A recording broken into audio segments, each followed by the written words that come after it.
Good morning, everyone. My name is Chris Whitaker, and on behalf of SALTISE, welcome to our second panel. Welcome back, and thanks for being here. So the theme of the conference is past, present, and future, and as a part of the process of looking towards the future, you know, there are a number of questions that we as a community want to be able to get answers to, or at least reflect upon as we move into the future. And just thinking in terms of the past, you know, when we started building what became SALTISE 15, 20 years ago, as the active learning classroom and community started to take form at Dawson, you know, one of the key elements of its growth was its extension beyond the walls of Dawson, the alliances that we formed, the communities that were generated that extended well beyond any particular discipline or domain or institution.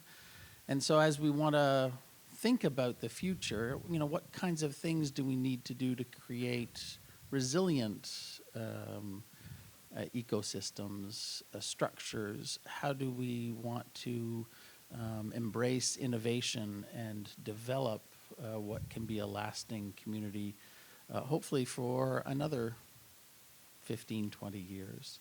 So with that in mind, we've assembled a very diverse panel of people to comment on questions, you know, like extending the work of our communities, forging alliances, innovation and structural change, how to navigate institutional tensions, those kinds of things. So I will be passing the mic over to Liz Charles, the co-director of SALTISE and founder of SALTISE, who will introduce the panelists, and hopefully we'll have time for a couple of questions at the end.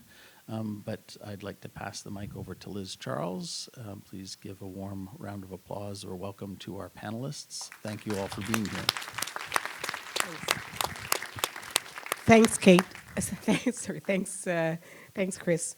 I'd like to start with introducing our panel. We have Kate Arthur, Frank Baylis, Armin Yazdani, and Alice Terestes. So Kate Arthur is the founder of Digital Moment and co-lead of Comes Global. She brings decades of experience in computing, education, and public policy. Her work with global AI literacy initiatives includes collaborations with UNESCO and Oxford University. Kate also has a new book called I Am Literate, and that's something that she'll be maybe referring to. So Kate, just wave so that everybody knows that's you. Okay, Frank Baylis in the middle is an engineer, entrepreneur, and former federal member of parliament.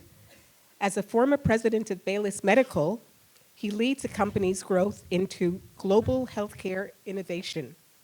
His perspectives reflect a deep concern with the future of employment, the challenges of high-scale automation, and the role of education in preparing students for a rapidly evolving industry.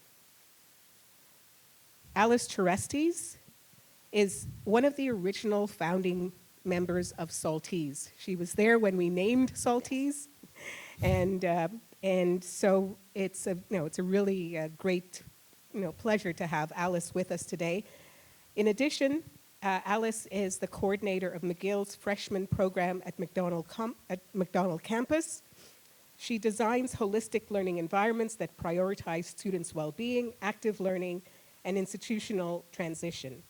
She is now in an administrative position at McDonald Campus, and therefore she brings that perspective in helping us understand what is happening at that level at our universities. And lastly, Armin Yazdani is a neuroscientist and academic associate at McGill Office of Science Education. He focuses on learning sciences and neuroeducation and how meaningful data-driven changes can happen in the science classroom. He has also been one of the co-founders of it's the Graduate Students initiative, I think, remind me, was called T-Pulse? T-Pulse. Yeah, which is also something we want to highlight, which is how do you bring students and the people who are going to be taking over the next 40 years of this crazy world, what are they thinking? Where do we bring them in? So welcome to you all. Thank you. So the very first question, sorry. The very first question that we're going to ask our panelists today is just an opening question, something pretty simple. In your work, what do you see as the most urgent challenge facing education today? Nothing hard, nothing difficult. Okay, but we're just, no, actually what we want is just a brief, statement from you. So nothing profound right now. We'll get deeper as we go. Okay, so we'll start with Armin. Yeah. Okay, thank you. Hi, everyone. Thank you for coming to this panel. As my main role at the Office of Science Education, I think currently the main challenge that we are facing is just the number of new tools that is available to our students, and being in the information age, just the vast amount of information that we are being exposed to, and the new technologies that are coming in like AI, and having very outdated systems in our pedagogical institutions, mainly having a lecture-based system to deliver information to science students. And these students are challenged with big issues like global warming, and I think our outdated pedagogical systems are no longer sufficient to address these. So that's my role at OAS. The second issue that I'm facing in that role is that I think the way we do research is no longer sufficient for meeting these challenges. I think our research cycle is way too slow to be able to adapt, and we are collecting information. By the time we get to the interpretation of our studies, some of the questions actually are obsolete. So this is the first time that we are facing this issue. And as my role as an instructor of undergraduate neuroscience students at McGill, the main issue that I'm facing, I think this just died, oh, sorry, it's back, is how to get them to approach questions deeply, and how to care about the problem. And I think we all are aware of the impacts of social media and the declining attention spans of our students. So what they value as being important, and getting them to have buy-in to listen and approach these problems deeply is one of the challenges. Yeah, I'll go. So I think my biggest concern or flag in the work I do now is looking at the public education systems, how they were developed and originally during the first industrial revolution, where we are today in fourth and, I would argue the fifth industrial revolution as we're going in, and how quickly those industrial revolutions are getting closer and closer and closer, and our education systems are still very structured similarly to the first industrial revolution. So how do we adapt and navigate so we can pivot quicker as we are going to continue into this cycle of rapid change and disruption? So that was sort of like, how do we do that? High level. Yeah, I would just add to what Kate and Armin have said, is that the rate of change is so pronounced. So it's the rate of change, and also if anybody tells you they know where this is going to end up or where it's going, don't believe them. So it's changing so rapidly, and we can't even think of where we're going to end up to prepare for that. So I think that those two things are what's really at play here. It's going to be the big challenge. Yes, thank you. So following up on everything that was said, I think as an educator, one of my biggest challenge is, what is my role in the classroom? What am I actually here to do? Because a lot of the material that I'm presenting is out there, and there are so many ways that they can get it. So what role are we shifting in as professors? And of course, as an administrator, I also need to be able to think about different ways of creating a proper environment with, let's call them limited budgets. And also, we need to be able to train faculty in new ways of of delivering material, but what is the new way of delivering material? Wow. Sounds like we have a lot to start unpacking here. So, what systemic factors or assumptions do you believe are reinforcing this challenge? And again, we'll go with the same, tour de table. Yeah, so I just want to pick up on something that Kate said, which was, back to the first industrial revolution. I think, this factory model is an assumption, and economically, the way we have built universities is not necessarily conducive to the way that the human brain learns. And I would argue that it's actually doing quite a lot of harm to students in terms of anxiety and well-being. So that's one of the assumptions that the economic model is not conducive to how a natural learning system basically works and how the brain basically learns. Yeah, and I think we assume that AI can fix everything. And we assume that everyone knows what AI is. Yeah. I get to spend a lot of time speaking with leaders in your positions and in industry, and there is a great assumption that everyone knows what artificial intelligence is. And I have to say, many people don't know what it is. And unless you understand how it works and what it's doing to our data, then we can't adopt AI. So there's a lot of hype and there's a lot of unknown that we need to sort of say, look, the elephant in the room is most of us don't know what AI is. Let's have that conversation.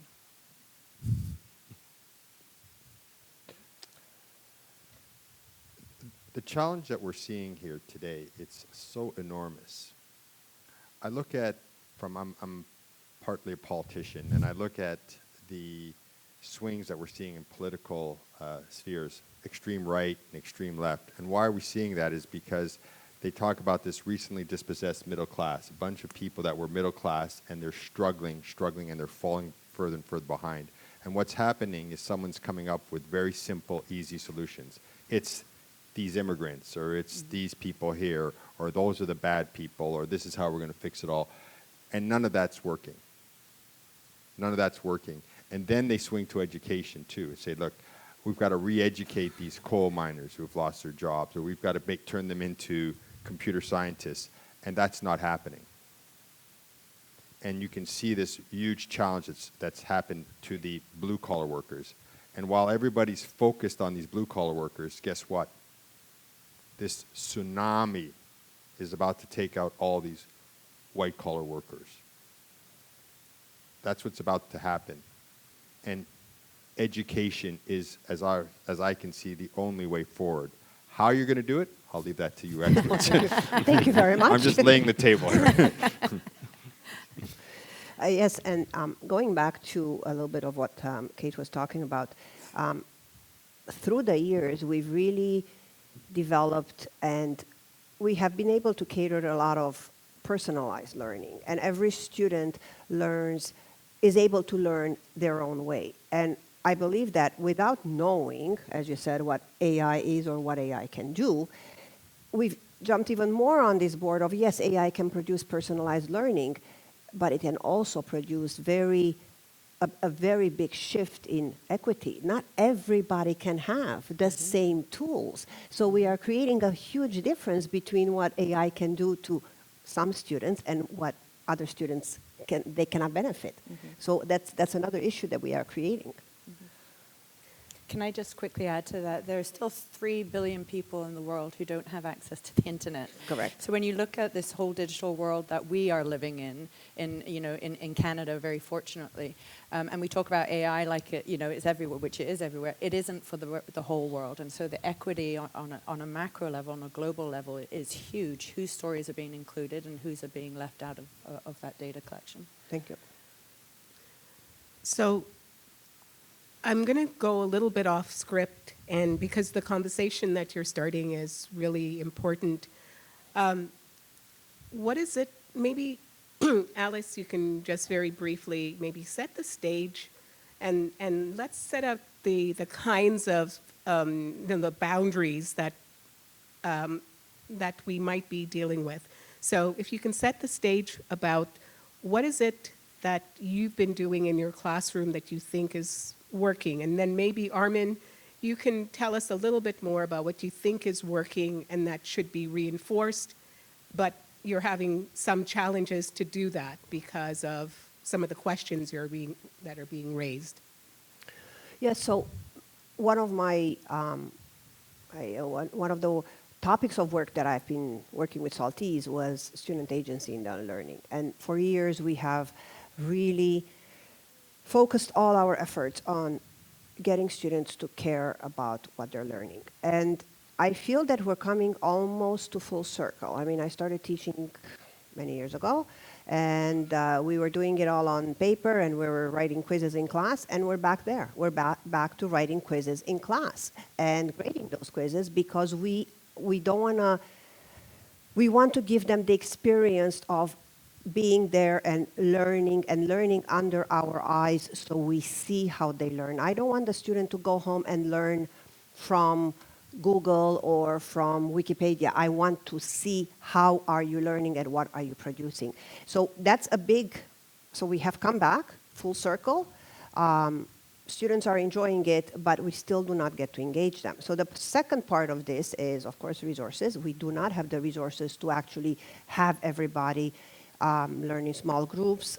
We don't have the resources to have, you know, what we call case studies learning and very hands-on learning. And I really see a shift towards, as I call it, experiential learning. We need to make an effort to give students tools of doing, not only learning the foundation. You can learn the foundation from a book, but you need to be able to do it. So we need to be at the cross of, yes, we are a classroom. Yes, we're giving you the knowledge in a classroom. But when you're getting to higher level in university, you need to be able to go into a setting in which you're applying all that. So my ideal future is big partnerships with companies, big partnerships with government, big partnerships in which our students will be out there learning, not necessarily in the classroom. Just, following up. Yeah, I think one of the trends after the pandemic and one of the opportunities we had was to really question this value of in-person class time, like what Alice was mentioning. And I think now I am seeing a trend in some of my colleagues that are moving towards oral assessments, for example, or in-person assessments. And I want to focus on assessment because I think that's really a key issue here on how we assess students. Most of our students are very strategic, so they the first thing they look at basically when they get to the course is the course outline, and they try to often find the path of least resistance to achieve a high grade. And our objective as educators is basically the exact opposite of that. So I think it's becoming very challenging to do that because of the resources, and a lot of us are facing basically cuts in our TA budgets and just the resources that goes into good teaching. So one of the things I'd like to mention is that this is an opportunity, I think, and we are seeing a shift to changing assessments, basically, especially as AI comes into the picture. And I'll give one example that's concrete. Some of my colleagues like Julia Alberini and myself in a neuroethics course, we've moved towards something called specification grading, which is a totally different way of assessing students based on competence. And one of the key benefits of this is that you get a reduced in anxiety and an improvement in the well-being. That's the argument that's been shown in the literature. And anecdotally, I can say that it's working in that sense. So I think the question of assessment and looking at our assessments very carefully and figuring out how to get students to approach our content in a deep way has to come to assessment and how we structure that.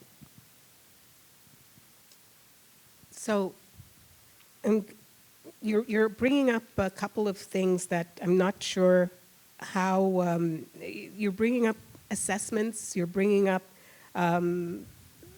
there's something seemingly fundamental about what one of if we think of the challenge as, one of the challenges, as AI and assessment, you seem to be bringing up a real contradiction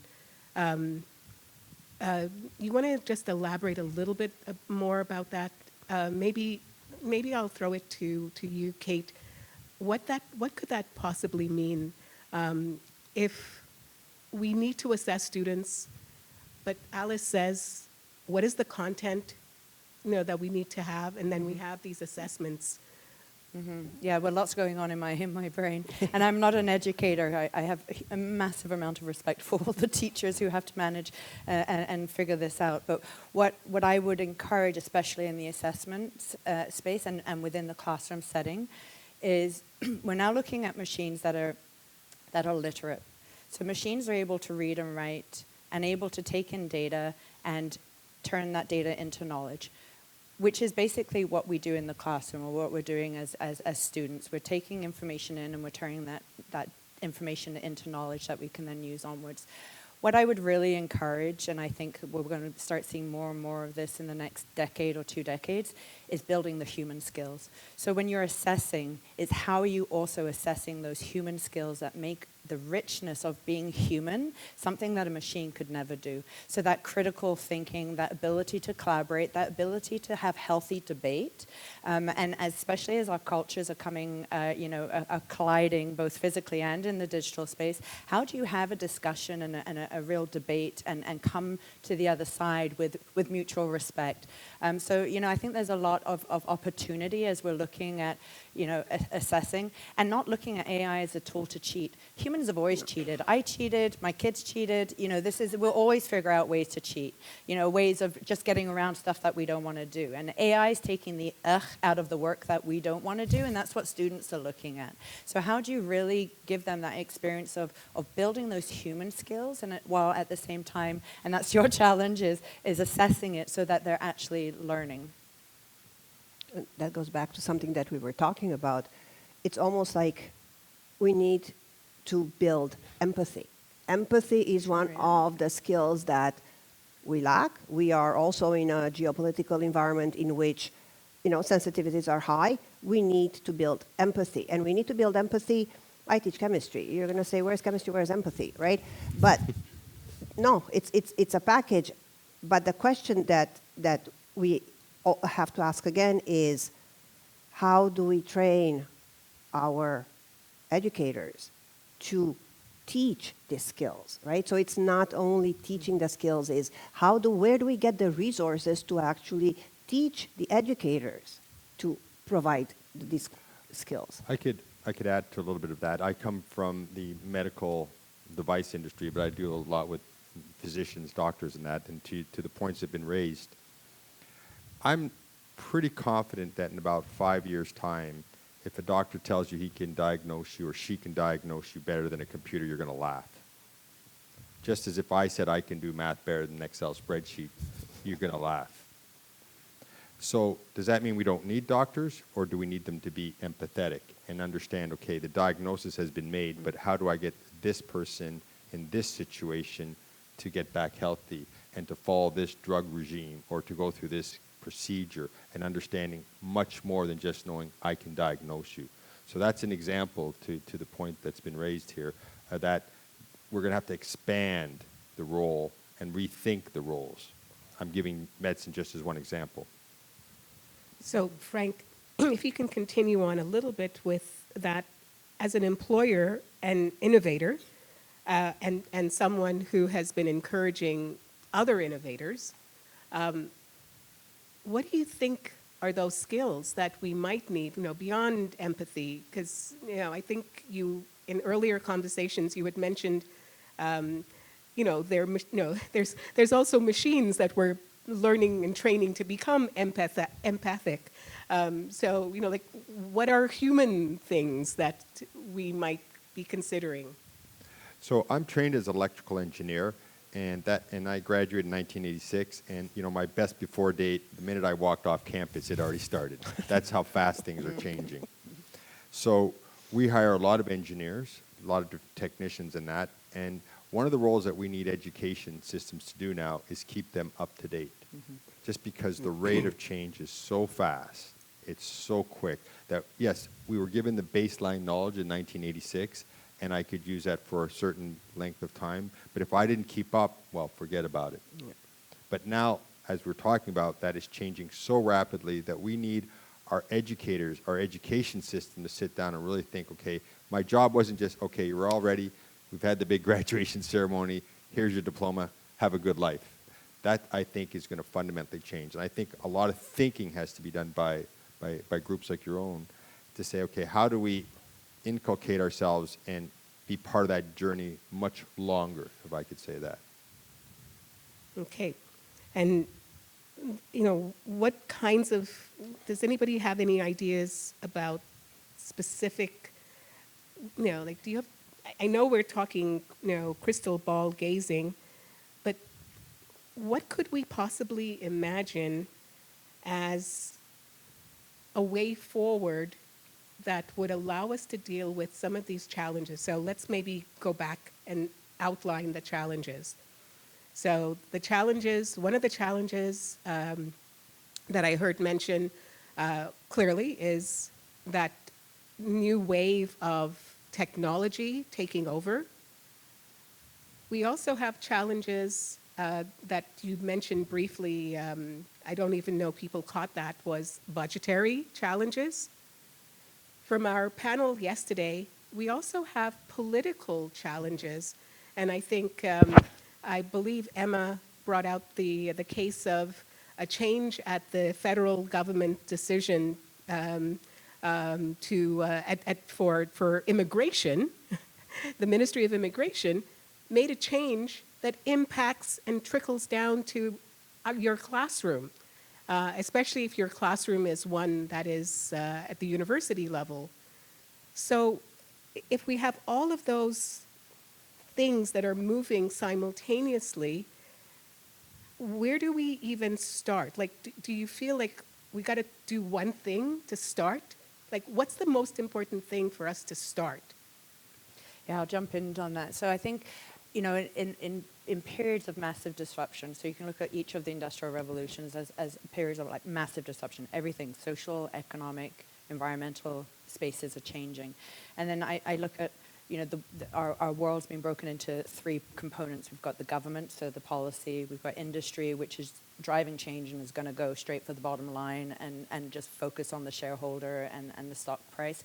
And then we have civil society and civilians, and that's where we sit. And I think, you know, we have a role to play on understanding how those other parts play, and lobbying government, pushing government, being vocal, who's your local MP, to the role of industry, where is industry going, and then and trying to figure out the impacts that they're making in your community and in your work environment. But I think, you know, the saying knowledge is power is something I hold close, and I would start with each of us has a responsibility to start to figure this out for ourselves and then for the people around us. We can't wait for our neighbor or our teacher to do something about it. In these periods of massive disruption, it requires each of us to step up and try and figure it out, and then reach out to our community and start to try and help. So nobody, Frank, I mentioned, nobody knows where this is going, and we need to do it together. But you need to do it together with starting to figure out, okay, what can I learn? And then how can I share that with my community, whether it's my librarian, my teacher, you know, the local space that you're in. And that gives a bit of agency and human agency and ownership that you can control in periods of like this massive disruption. Yeah. I'm deeply concerned about the attack on our institutions, our educational institutions, the attacks, the direct attacks, and the neglect. And we can just look at, and I'd hate to get into names, but say we look south of the border, where, we won't name names, but you see direct attacks on the highest institutions of learning. This is about the dumbest thing that a society thinking long-term can do. But it's not just south of the border. We've had that right here in Quebec, where the premier has gone after strong institutions, world-leading class institutions, to attack them for political reasons. The dumbest thing we could be doing. So we are seeing a certain group of the population swing behind this as they're looking for those answers we've talked about and saying, okay, this is the enemy. because they're always going to say, I can point to the enemy, and they've decided this. And in this case, the one thing that's going to make sure that we stay a wealthy, advanced society is a super strong education system. And some of these far extremist politicians on the right or the left have decided education is a good target. I can't think of something sillier. I cannot think of something dumber. And the other side is that in the fight for budgets, as you mentioned, and it's already come up here, we're squeezing our institutions. We're squeezing them. This is, again, the silliest thing I can think of, because the work you do is the foundation that we build upon.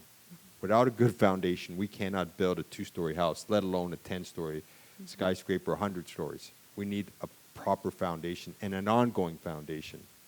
So I would like to see a complete turnaround. I don't know how, but that's got to come from the ground up, where people say, we completely reject the attack on our educational institutions. And not only that, we expose it for what it is.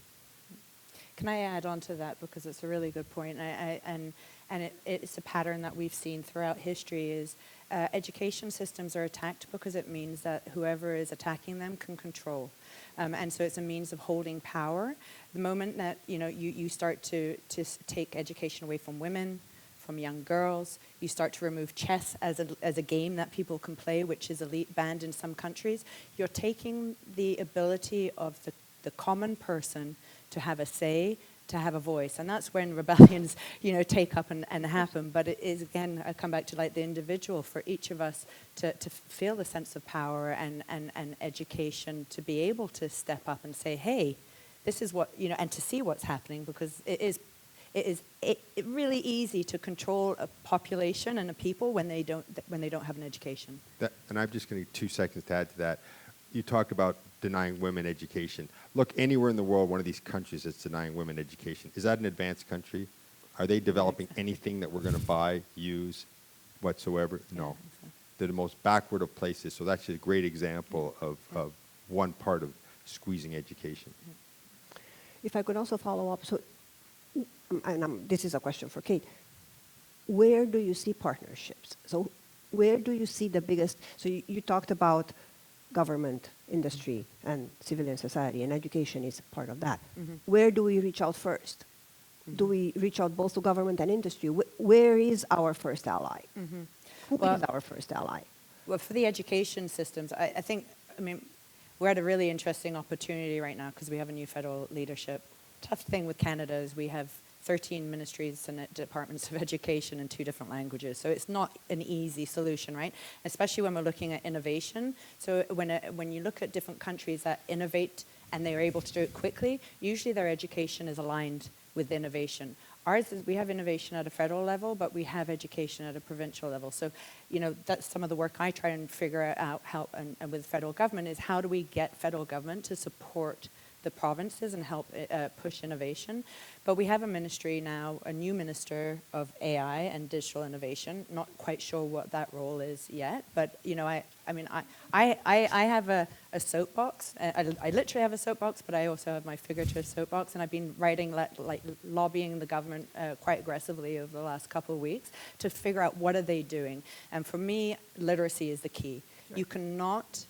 You cannot use AI tools or move forward in an industrial revolution without having the skills and the knowledge and access to the tools to be able to create and communicate. And if we're not making sure that each Canadian has access to that, then we're doing a disservice, and we're widening the literacy and illiteracy gap, both digital and the reading and writing gaps widen. So I think I don't think there's we don't approach one or the other, but I think the government, we need to be pushing, they need to be investing financially and have a strategy on what's going on, because at the moment there's not really a strategy. And then in the industry, I think 2 parts, especially in the education system. First is, why is industry doing something in your education system as a flag? Because industry, from my, there's a generous and a kindness, but usually, again, it's to the bottom line. So why is industry giving money to education? What's the purpose around that? But then set boundaries. industry give us money so that we can advance. So the boundaries are you can't come into our classrooms, you can't dictate what our curriculum is going to be, but you can advise and you can help, and we'll take it from there. So, having a good strategy and a plan as an education system of whether it's Dawson, Concordia, whatever it may be, this is our strategy, and this is how we're going to go and get government money, this is how we're going to go get industry money, this is how we're going to get the people of our communities involved in helping us move this forward. Because, again, a united voice is a strong voice. So Thank you. Yes. No, those are really very, very, very powerful words that resonate very, very well with the messaging that was coming out of our panel yesterday. This notion of agency for the individual, but agency as the collective. So just to move to that kind of, what can we do as collectives? So everyone in this room has some relationship to SALTISE.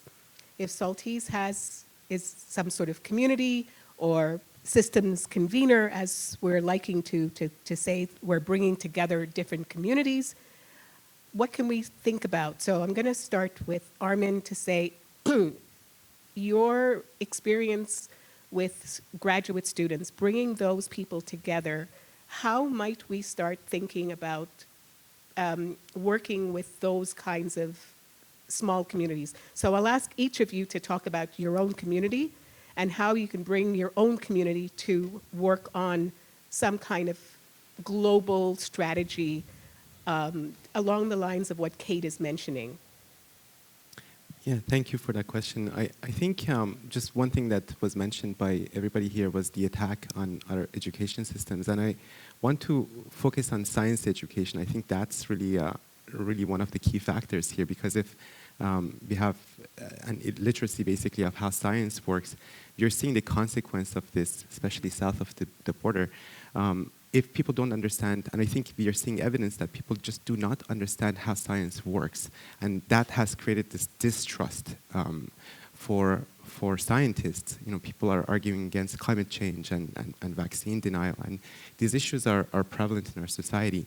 Our students, who are the next generation, basically know this, and it's very palpable, and they understand the gravity of this issue, and they can take a leadership role. So I think empowering them is one of the things that we are trying to do, and figure out how do we empower graduate students, and how do we empower our undergraduates to educate the public. So for example, science communication is a very powerful tool here. In terms of what we can do inside our classrooms, learning to learn is one of those abilities that if you have, you can adapt. And I think it's fundamental. So we should be focusing, and we are focusing a lot of our efforts on just basically learning how to learn and learning how to adapt. Because our students are anxious about what the future of jobs would look like. And this is again, one of those palpable things that we are seeing. There is anxiety because they don't really know what jobs are going to be available and what is the nature of those jobs in the future. But one thing that's certain is that if you have the ability to learn and relearn and unlearn, these are really powerful things. And the Dean of Science at McGill University really understands this issue and has actually created a program and gave a lot of resources for this program called SciLearn, which the entire focus is to teach undergraduate students very early on how to learn effectively and how to learn deeply. So the role that our graduate students, specifically you mentioned, can play within this is working with undergraduate students. It's to go into the classrooms and share the research that we're doing in terms of anxiety and well-being, and really being ambassadors, basically, for science education. And also doing outreach with the public, and that's another area that I think McGill is quite strong. There are many outreach organizations where graduate students actually go into public schools and high schools and other institutions to just bring science and explain to people how does science work, and hopefully, get people excited about science. And this could also be a tool for bringing people into science. So just to be clear, so those are the things that you're doing, and is there a sense of collectiveness to it, I guess? And maybe I'll turn to Alice to answer that as an administrator. Are you seeing those things are you recognizing those initiatives? Are you funding those initiatives? Are you supporting and giving resources to those kinds of initiatives enough for them to become some kind of collectiveness? Because I guess it's really good to have individual things happening, but what I'm hearing from what Kate's saying, there's a need for some sort of collectiveness, that we're connected through the small initiatives are connected to something to move forward. So I think institutionally we are still very siloed. I think all institutions are extremely siloed. Is it lack of time? Is it lack of funds? A lot of initiatives are funded by donors. A lot of our initiatives are funded by donors, and we are extremely grateful, and we are able to do a lot of things, but we do not have central funding. We totally lack central funding for things such as internship, outreach, where that's where you want our students out there. But I was also thinking while I was listening, SALTISE has been doing so many great things over the years, and we've learned so much from the SALTISE community onto how students learn and how do we want students to learn. Is it, maybe I'm dreaming here, but can we move the work into how do we give students skills that they will need in the workforce? How do we focus on the transition from the classroom to the workforce, and what are those skills, and how do we teach those skills? So I really see SALTISE as a perfect place to start having those conversations, because we don't have only science educators.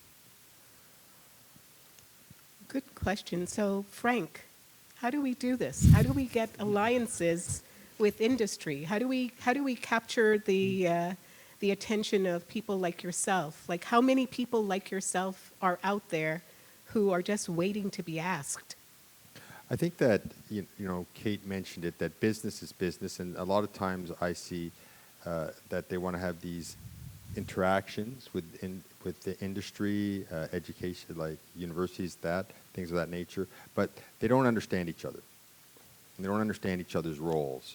And so one wants to work one way, the other one wants to work another way. That is changing to a certain degree, but it has to always be different. A business is in business to make money, and if it's not making money, it won't be in business very long.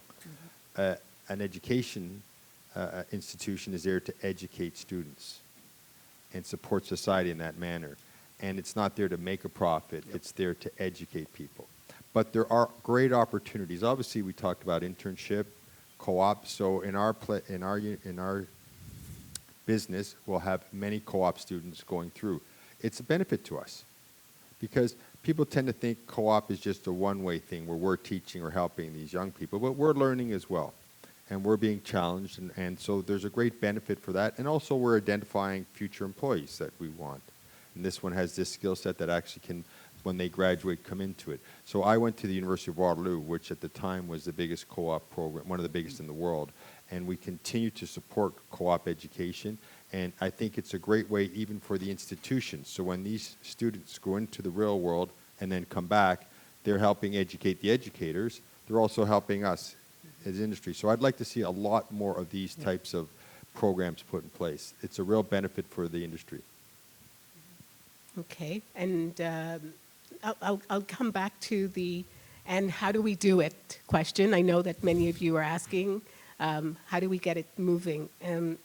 So I just, before moving on to that sort of wrap-up question of, like, where do we go next? How do we end today and taking in what we learned from yesterday and having some hope for the future? I want to just mention, I know Kate in her work has mentioned one thing that hasn't come up, and it's marginalized communities. And I don't want to leave without us touching on that, because I think as a society, we aren't going to move forward very far if we don't consider some of the, the people who are not on the inside and don't have a sense of agency. So maybe where does that fit in your thinking, Kate? Yeah, well, I think about it a lot. So recently I've been looking at education and literacy, because they're not the same. So, we talk, and in the space of AI, we talk about AI literacy and we talk about AI education, and they're not the same. So I've been kind of trying to figure this out. But I think when we talk about education and we want our kids to get educated, we need to think about, like, why? What's the end goal? And, like, I have my, I have my definition of why we go through education for 25 years, 20 years, if we're fortunate to go through that for that many years. So I think, and what's the purpose? Why am I taking that chemistry class? Why am I teaching that chemistry class? What's the purpose for this the education to go through? So that's what, like, that was coming.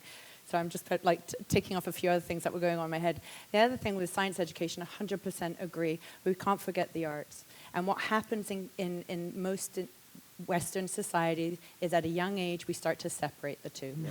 And innovation comes when we bring them together. And if we're going to move forward in the world of artificial intelligence and be healthy, with human agency, the arts and the sciences need to come together. So in the chemistry class, where is that creativity, that openness to the colors and the rainbows in the black and white. So, to start to explore that. In terms of marginalized, AI is a tool. There's a huge opportunity with AI to reach the kids that normally we have not been able to reach. Digital brings us together from a global setting. Yeah, as I said before, there are still 3 billion people without access to the internet. 800 million people still don't know how to basic skills of reading and writing, and that includes 1 in 7, I think it is, here in Canada. So there's still some basic education and literacy skills that we need to be bringing in to make sure that everyone's lifting up. So using the digital. And then also with AI, unless we're including the marginalized voices into this digital space, their voice isn't included. And so what does that mean? And I say that not everyone wants to be included. So there is a lot of work around data sovereignty. What does that mean in particular for Indigenous communities? I was recently up in the Yukon and having a discussion with about 100 women entrepreneurs, Indigenous women. And they said, well, we don't want our data because it hasn't been built by us, these systems. So, how are we approaching and looking at that here in Canada? And I think we're in a really good position in this country to be leading in these spaces of how do you bring everyone's voices in? Because, as Frank said, where the girls aren't included in school, there are still many countries where education is not accessible, it's not publicly available, and it's not free. So, we do have the opportunity here in Canada to address that and then finally, is as we're looking at the people around us in our work environment, have we made sure that if we can't include the diverse voices or those who are not able to be around the table, have we thought about them, especially as those of users of our technology? So if it's a medical system that's been deployed into a Canadian city that's been trained on data from Southeast Asia, it's not really going to address the issue. So we need to start to think about the role of data in marginalized and building of these systems. So I could go on for a long time on this, so I'll end on that. So we're going to turn to the audience. We still have that kind of, what's a good solution, but I also want the audience to start getting involved a little bit more here, because we can go on for a very long time, but the clock is ticking. I really feel like if you could identify each identify one thing where you have control, because I think that's where it really has to start, is what do we have some control over that we can influence and say we will create an alliance with some other group. So, in the case of an administrator at a major institution like you are, Alice, what is it that you can do? And I'll ask each of you from that perspective, your own perspective, what are you willing to say, I'm going to go out and do tomorrow to make this, we know what the issue is, the future is completely, we don't know, but I have the power today to do one thing and make an alliance with somebody else that will help to build sort of some kind of collective voice. Because I think your point, Kate, that our individual voices are so small and we feel so helpless that we really need to get together with each other to create some sort of collective voice that is that society group. I think my very first thing is outreach. I am already quite involved in outreach, and as an administrator, I have made a personal choice for my voice not to be heard necessarily inside the institution, but outside. And outreach to marginalized communities, we do a lot of STEM outreach. We go a lot of, importance of agriculture, sustainable ways of eating. So we go out there in the community, outreach, we go in libraries, we go in schools, we bring them on campus, and I've kind of made that my personal mandate. I'm out there and supporting young vids from the very, very young age learn and show them the importance. And hopefully we get some institutional support. Okay, so if you're at McDonald campus, you can find Alice. Okay, I'm gonna keep you for last, Frank. Okay. Yeah, so what I'll say, I'll just add on to what Alice was saying. I think outreach is really important. That's what I would commit to doing as well. Mainly to the other science instructors at McGill, which are part of our community, and SALTISE as well, where we present our findings. But my main role at the Office of Science Education is evaluation research, and that's what I think we need more data. We need more research into this question, and there's an urgency to this. So. Who are you going to reach out to? Oh, so. Who are you going to ally with tomorrow? Yeah, so I mean, the mandate of our work is with the science instructors at McGill, and that's a big community, but to the science instructors basically everywhere in Montreal through SALTISE. Okay, so Armin you're going to reach out, all of you science people, raise your hands and you can connect with Armin. Okay. Kate? Well, this is kind of what I do from every day. I'm trying to figure out how to move this forward. But I would invite everybody to look at the Montreal Declaration for Responsible AI, Responsible Artificial Intelligence. Canada was one of the first countries to put together a responsible AI framework in, I think it was 2016, 2017, and go and sign it. And that is a step forward of showing that you believe in building responsible AI for society, and this is being used and looked at. So as a bringing us together, if you can go sign that for me, that would be really helpful. Fantastic. And Frank? Okay, well, I'll mention it, the old Chinese blessing/curse that we've all heard. May you live in interesting times. So, like it or not, we are living in interesting times. And I would first of all say, don't fight it, because you're not going to win. Learn to swim with this wave that is coming. That is for sure. Now, things that we're doing on a personal level, I can tell you that we put a charity in place in my mother's name, my mother, Gloria Bayless, who Liz knew very well. And our mothers, just as an aside, were greatest of friends. But access to education was a foundation belief of hers. And I give a little anecdote to Kate's point there. One of the things we did is we built one time a school in South Africa. We built a school to get access to education, and then we were going to send a bunch of books and educational material, and they said, no, we'd rather have computers. Okay, it didn't hit me, and I thought at first, well, that's a bit much to ask for computers. And then they said, well, no, because the computers give us the internet.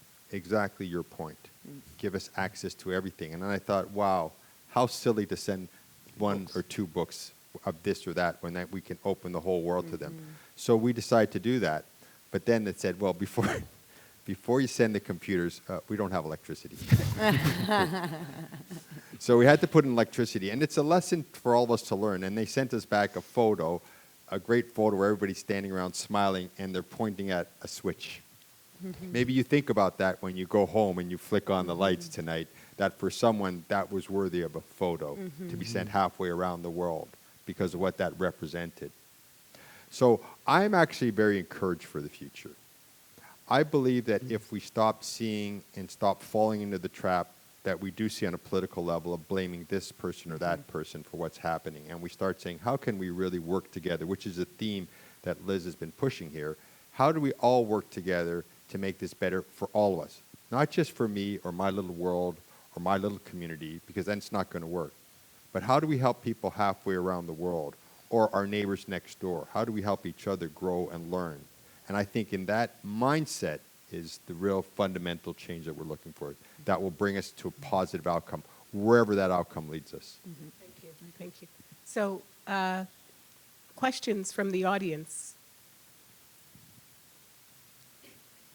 There's a question up there. Raise your hand, and I see someone. Oh, if you can stand up so that we can see you, because it's hard to see that there's a person standing. Hi, thank you for your contribution. Can you hear me? All right, perfect. Thank you for your contributions. First, I would like to start with a comment, and that is I was very disappointed to only hear about the sciences and that the arts not being included in the conversation, considering that AI is dehumanizing our existence and education today. I think our creativity and our critical ability to contribute to society comes through our artistic expressions and creative expressions. So we might start wanting to think about STEAM education rather than just STEM, just to bring in that human factor back into the equation, since we're being challenged on these elements a lot. So that's my first comment. The second is, are we allowed to be radical enough to think that we don't need assessment? Because you spoke about assessment a lot. If I may, so just to put your mind at ease, all the outreach that is done by at least my office is STEAM outreach, is not STEM. So we do actually have a large art component into the outreach. As second, can we be radical enough to not have assessment? We've been trying. We've been trying for a long time to be radical enough. And this is where institutions come to our maybe disadvantage. So that we have been working on it, but it's larger than us.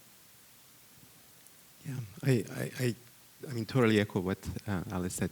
The Office of Science Education has a meeting coming up actually with the Office of Arts Education. So, you know, we are starting the conversation, what that looks like. I totally agree with the point that you made, and I think Kate also mentioned the importance of arts.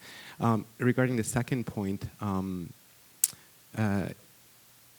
we have basically like specification grading, which is an example that I gave, is one move towards ungrading. It's an approach. We are bound by the rules of our institutions, but I think most educators in science especially are seeing more harm done with grading than the benefits of it. We are still in a system where we have to grade students, so we're just trying to minimize the harm. And specification grading, for example, is an example of that. There are other experiments going on. My personal hope is that we move towards complete ungrading as well. There are some other instructors in other institutions who've tried ungrading, and tenured professors have been fired from their jobs because of that. So there are major institutional challenges here, but personally, I completely agree with your second point too. If I may add, SALTISE has done also a lot of work on competencies. So eventually we can move from grades to competencies, but it's a long road. I think it's interesting that you tie that with your question to arts, because in STEM, I'm an engineer, it's very easy to grade. Say, okay, you got the answer right or wrong. The answer was 9 and you put 8, you're wrong, sorry. But in art, how can I grade a painting to say this is a top one or not? And for example, Van Gogh couldn't sell a painting in his life, and he'd be shocked to learn what his paintings sell for today, I'm sure. So it's an excellent point you bring up. I'm not sure I have the answer, but I'm aware of the challenge, if I could say that. Yeah, there's Yes. a person over there. Yeah. Yes. Yeah, hi. Stand up. Sorry. Yeah, please stand up because it's hard for us to see who's. Okay, hi. Sometimes I think education shoots itself in the foot when it comes to openness, because we have these schools that are open, and a lot of them close their doors. Elementary schools close their doors at 2:25. High schools close their doors at 4 o'clock. When you want to do CEGEP university courses, you have to apply, you have to get credits, and yet our job is to educate. And I think there's a lot of potential there to open schools at 3 o'clock to educate the parents of the children, to educate the senior citizens. My father calls me once a day, at least, for help with his computer because he can't turn it on. He's lost the Excel sheet lines. He doesn't know how to get them back. And I'm happy to help him, but I think to myself, if I wasn't there, honestly, he would be totally lost with trying to integrate, trying to maneuver, just trying to get his, government statements and so on and so forth. So sometimes I kind of feel like you want to take courses, you want to educate yourself, but you have to apply and you have to get credits and you have to be assessed. And I think that we have these buildings, we have these opportunities. High schools and elementary schools should be opened at 2:25 also to offer courses to the parents to help support their kids. And the evenings or even in the afternoons, invite senior citizens, give them classes as well. It doesn't always have to be apply for a course, get a credit, get a mark, and so on and so forth. And I think that that's how schools and educational institutions will then be able to really sell their sauce and say, this is our purpose, not just to educate a group or a phase, but everybody. I 100% agree. It's a great point. And if you look at Finland, seniors' residences have a daycare in the middle of the first ground so that the seniors can start to interact with the youth. But I think this is where the community comes. And in Canada or in Quebec, I know the best, is we have diluted the strength of our public schools. And we have this separation of private and public, whereas when the public schools are from K to 12, again, the space I know best, is where we bring the community together. We bring the new immigrants to learn, the new language, or the parents to come in for extra work. I think it's an ideal solution. How it works, I'm not sure. I'd be curious to see if anyone else. So I don't have my mic anymore, but I think my voice is loud enough. We have another couple of people wanting to give to ask a question or give a comment. But I just want to remind everyone, years ago, someone pointed out to me, one of my very first teachers post-university, doing other things, that when you point the finger, there are three coming back at you. And I really want us to consider that.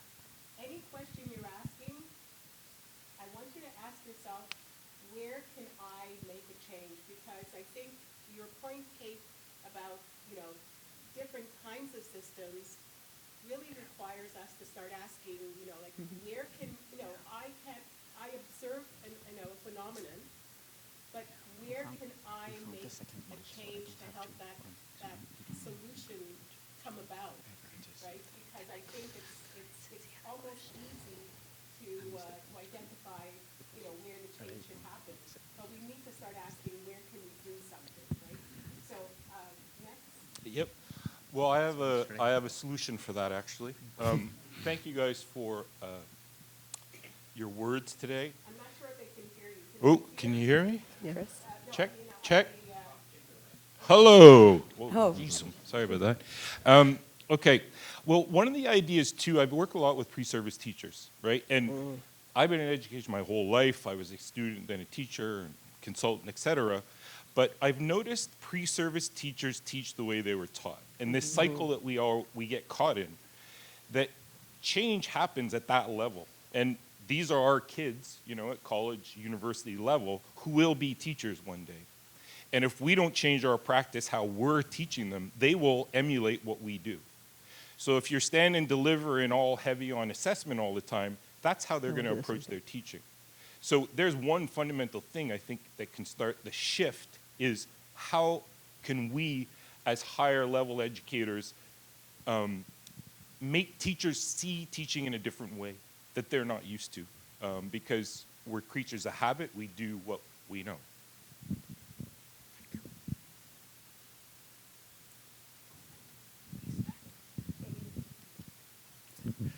So thank you. I'm just going to read a couple of questions coming in from the live stream. And they're both actually addressed to Armin. Oh, it's okay. It's okay. The two questions basically are involving the specification grading and the rubric, and asking if you could expand on that a little bit. Yeah, and I'm happy to talk about this after, and I'll stick around today. And I think my colleague Julie Alberini, who's experimented with that, is here as well. And I'm sure she actually gave a presentation on that too. And my teaching assistants are here too, and I'm sure they'll be happy to. Very quickly, it is a move towards ungrading. Basically, the students essentially get a pass or fail within the constraint of a system where we have to give them an A, B, or C, or D. So we've adapted this pass and fail system in our case to meet the ABC system of the Faculty of Science, for example, at McGill. It's competency-based, so the learning outcomes directly correspond to the grades. And for students, there are no surprises. They choose a path towards a grade, like an A, which in my case, most of our students did.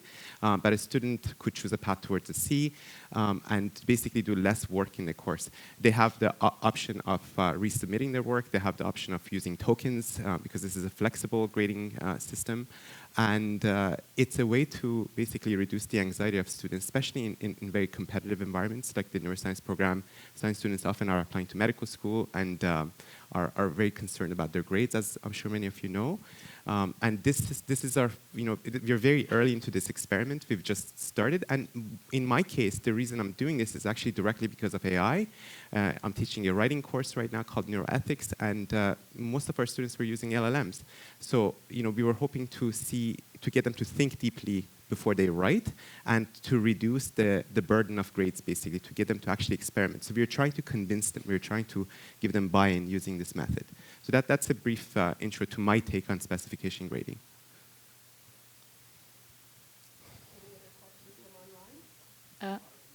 Oops. Hello. I just wanted to address the person who mentioned about how schools should be open. There has been in the Anglophone sector in Quebec for the last 20 years a program called Community Learning Centers. So 85 schools actually are a part of this initiative that our organization Learn supports, where there is a community development agent in the school that opens up and works with community partners and different levels of industry as well to open up the schools to do just that. They're intergenerational projects, community gardens, coding classes, teaching seniors how to use their iPad. This has been happening, so I suggest that you may want to look into it and participate because it's a great initiative. I think when we work with K11, and I think what's really important is, you say at the university level, we're teaching students how to learn. When we think about the fact that, our little K kids already know how to learn, and somehow we dismantle their ability to learn. So it's something I think we have to look at systemically. We have to look at how we teach teachers who teach young kids too, but we have to all work together to think about this, because it affects our elementary and secondary school, that formal structure as well, and we have to bring the whole system together to challenge this, so that our kids don't get to the university and not know how to learn. Yeah. And can I just add, there's a movement, is that Christine? There's also now a movement of unlearning. So you learn, you unlearn, you learn, you unlearn, because that's what you have to do in a period of such disruption to be able to do that quickly. So, is there, if there's no other urgent, there's one more question, sorry. Sorry, we can see, just stand up so that we can see you, because it's quite difficult. Hi. I'll start, but so I was really excited to hear you talking a lot about hands-on learning, experiential learning. That's what I largely work on. One of the challenges we often grapple with around experiential learning is finding a balance between job preparation and education more broadly. This came up, I think, in yesterday's panel where we talked about how workforce preparation can be dehumanizing. So I'd be curious to hear from the panelists how you think about striking that balance between experiential learning as a form of education for a more well-rounded, in deep learning versus really just about job preparation. So if, just thinking here selfishly from what we do, we try to give, so when students go out on internships, for example, they do take a course along with the internship. So there's an academic component to their hands-on training and their skills that they get in the workforce. And we make them very carefully reflect on learning outcomes of the particular internship. It's part of the course to establish learning outcomes before the internship and then rewrite your learning outcomes after the internships and see how they changed. So a big part of the course is reflecting on what did I get when I went in there, what did I get when I got out. And we ask them also to make two lists. One of the academic skills that they have and they applied during their internship. And I learned this in course so-and-so, I learned this from professor so-and-so, and then what additional skills, soft skills, professional skills, they learned as a result of the internship. So there is a course that we tie all this to, and students have been quite happy to actually tie their in-class work to their outside work, but not necessarily in a, just actually think about it and come up with what did you actually learn and apply. I hope that answers your question a bit. So we're going to take, we are over time, but we'll take one more question because I always feel sad when we have someone been waiting, and go ahead. Okay, so my question is, we've been talking a lot about how the environment is challenging and the students are challenged. And what I'm also hearing is maybe the students are a little bit more, like, I don't want to use, maybe not a bad word, but maybe they're a little more fragile. Maybe they're showing up with a few less tools than they had before, or maybe just the world is changing too fast. So they're having problems. So how do we help in, we have all this time to spend that we have to spend on content, but how can we foster an environment, how can we help the students utilize themselves to create a resilient mindset that lets them navigate these challenges and sort of find their space for themselves, figure out what this whole university system looks like, what their space in the course looks like, how they navigate that, and create their agency so that they can deal with these challenges and then feel with it more like you do when you're biking up a hill as opposed to going down a hill with a mountain bike and brakes that don't work so well.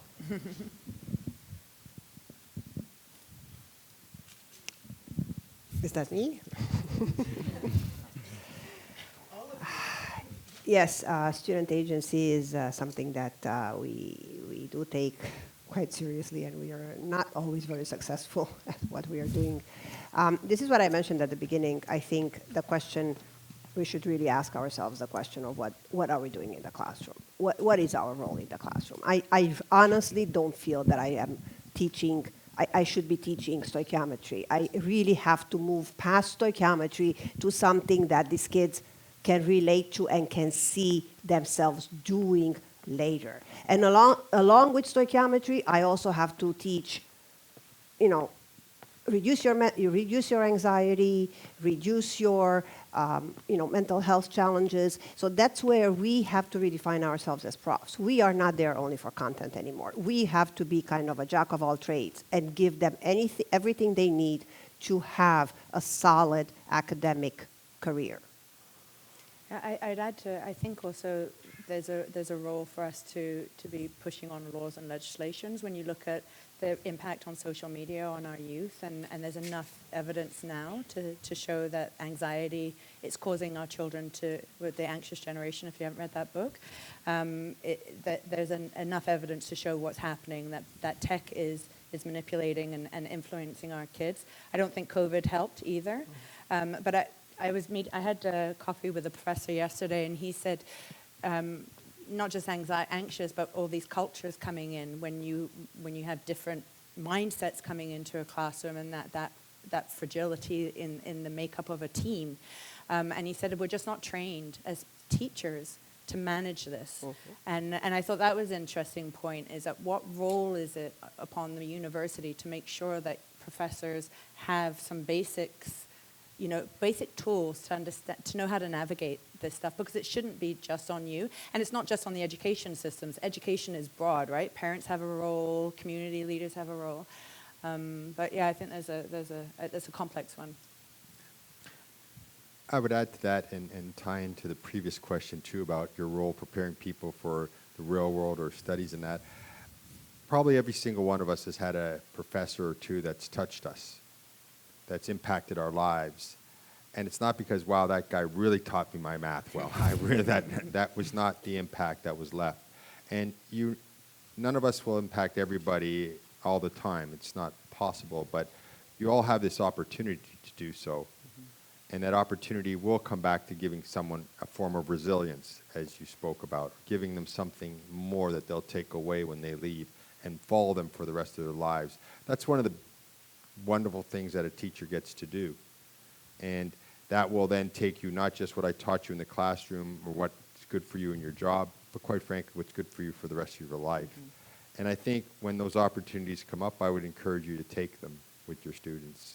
I think you'll be giving them something very powerful then. I think what I would like to say is that none of my students came back to me for stoichiometry. They all came back to me for something else that they got in the class or in the personal relationship of mentorship. Just very quickly, just wanted to say that we do have 2 large-scale studies on well-being and anxiety, and I totally see the trends that you're talking about. What I just want to say is that partnerships are really important here in our approach. And we have partnered with the local wellness advisor, with the instructors in these courses, because the instructor alone is no longer sufficient basically to deal with this, the weight of this problem. So talking to different people, bringing a community and sharing stories and resources is really powerful. And also working with the local wellness advisor or the people who are in charge of the wellness office at the institution, if the institution has that. So I think this wasn't where I thought we would end, but it's a very fitting end to this very interesting and diverse panel, because all the time you've been talking, the why should we care has been there, and that's my favorite saying.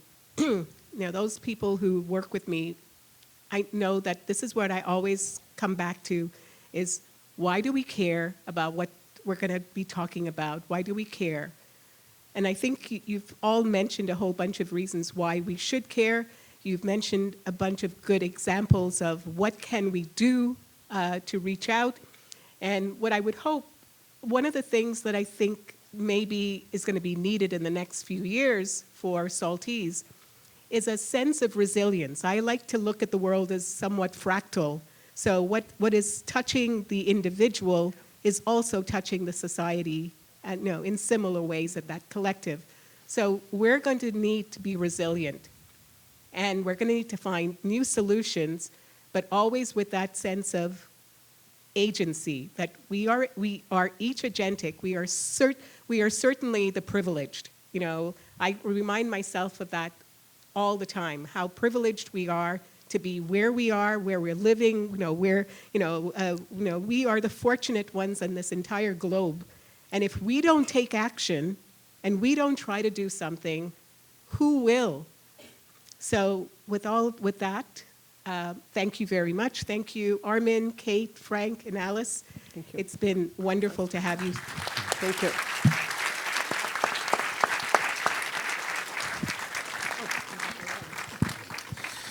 All right, so thank you very much for your time, for lending us your ear and your attention. And I just want to remind you Thank you of very what's much. coming up this Thank you. afternoon.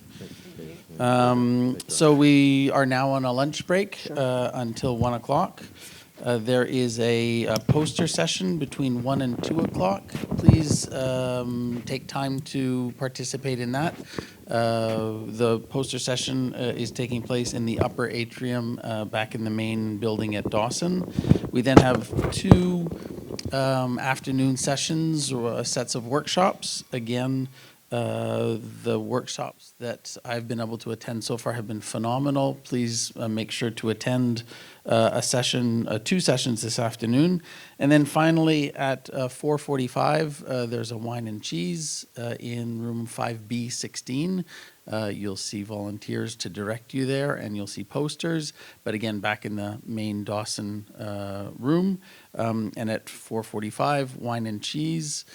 Please join us to relax, unwind, make connections, and continue on with some of the conversations that have started here. So thank you very much. Enjoy your lunch, and see you at the poster session.